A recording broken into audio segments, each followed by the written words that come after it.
عمر کے اوپر برا وقت ضرور آیا ہے، لیکن اب جا کے اسے کھوٹے اور کھرے کی پہچان ہونے والی ہے۔ عمر جو اپنی بہن نازو کے لیے ایک مضبوط سہارا تھا، اب جب نازو دیکھتی ہے کہ عمر بھائی کی فیکٹری کو آگ لگ چکی ہے اور مالی نقصان اتنا ہوا ہے کہ شاید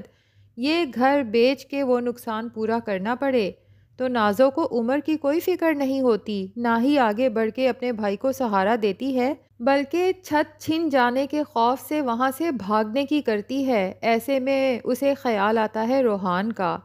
کہ کیوں نہ ایک دفعہ پھر روحان کو اپنی باتوں میں الجھا کے کنونس کر لیا جائے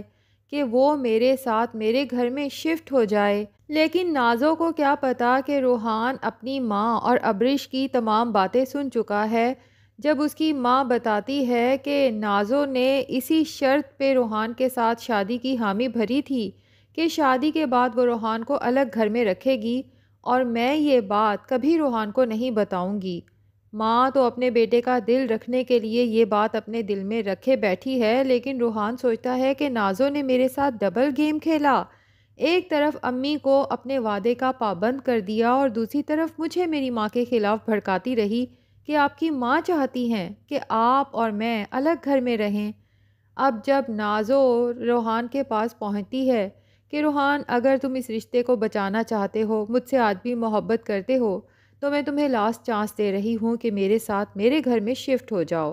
جبکہ روحان کہتا ہے کہ تمہارے جیسی لڑکی کے ساتھ میں رشتہ رکھوں گا، بھول جاؤ اس بات کو، کیونکہ تم ایک خود غرض عورت ہو اور میری زندگی میں کسی خود غرض عورت کی کوئی جگہ نہیں۔ نازو کے تو وہم و گمان میں بھی نہیں تھا کہ روحان اس سے اس طرح سے پیش آئے گا۔ تبھی روحان کو دھمکی دیتی ہے کہ اگر تم یہ رشتہ ختم کرو گے تو یاد رکھنا کہ تمہاری بہن ابرش اور راہم کا رشتہ بھی ختم ہو جائے گا۔ لیکن روحان راہم کی باتیں بھی سن چکا ہے، جو اپنی بیوی یعنی کہ روحان کی بہن ابرش سے نہ صرف محبت کرتا ہے بلکہ اسے بہت عزت بھی دیتا ہے اور ساری زندگی اس کا ساتھ نبھانے کا فیصلہ کر چکا ہے۔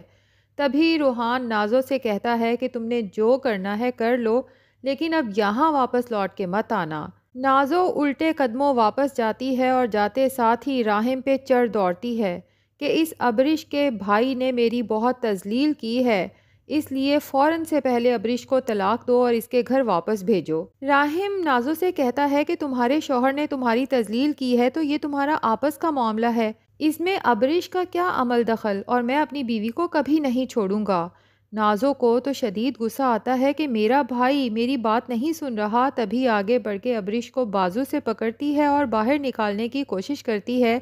لیکن راہم یہاں پر غصے میں آ کے نازو سے کہتا ہے کہ اس سے آگے تم نے کچھ بھی کیا تو میں تمہیں اس گھر سے نکال باہر کروں گا،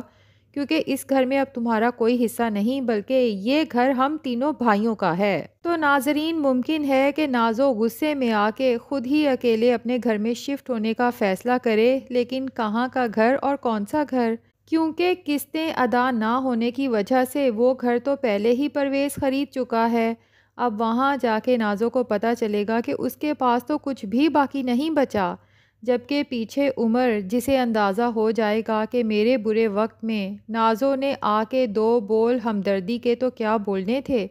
اسے تو اپنی ہی فکر لاحق ہو گئی، اور پھر راہم اور ارسل بھی عمر کو ریئلائز کروائیں گے کہ آپ کے اس برے وقت میں کوئی اور ساتھ ہو یا نہ ہو، لیکن ہم دونوں بھائی ساتھ ہیں، اور اگر آپ مریم بھابھی کو اس طرح سے گھر سے نہ نکالتے تو ہمیں یقین ہے کہ وہ نازو کی طرح خود غرضی نہ دکھاتی بلکہ برے وقت میں آپ کا ساتھ دیتی۔ عمر کو آئیڈیا ہو جائے گا کہ نازو نے کس طرح سے میرا گھر خراب کرنے کی کوشش کی، اور ہو سکتا ہے کہ اب وہ مریم کے پاس جائے، اپنے کیے کی معافی مانگے اور اسے گھر واپس لانے کا سوچے۔ باقی جہاں تک فیکٹری کے نقصان کی بات ہے تو یقیناً ارسل اور راہم مل کے اس نقصان کو پورا کرنے کی پوری کوشش کریں گے۔ ویسے ناظرین، کیا خیال ہے، کیا عمر جیسے آدمی کو معاف کر دینا چاہیے یا نہیں؟ کیونکہ اگر اس کا نقصان نہ ہوتا تو شاید اسے کبھی اپنی غلطیوں کا احساس تک نہ ہوتا۔ کمنٹس میں اپنی رائے ضرور بتائیں۔ ویڈیو پسند آئی ہے تو لائک اور چینل کو سبسکرائب بھی ضرور کر دیں۔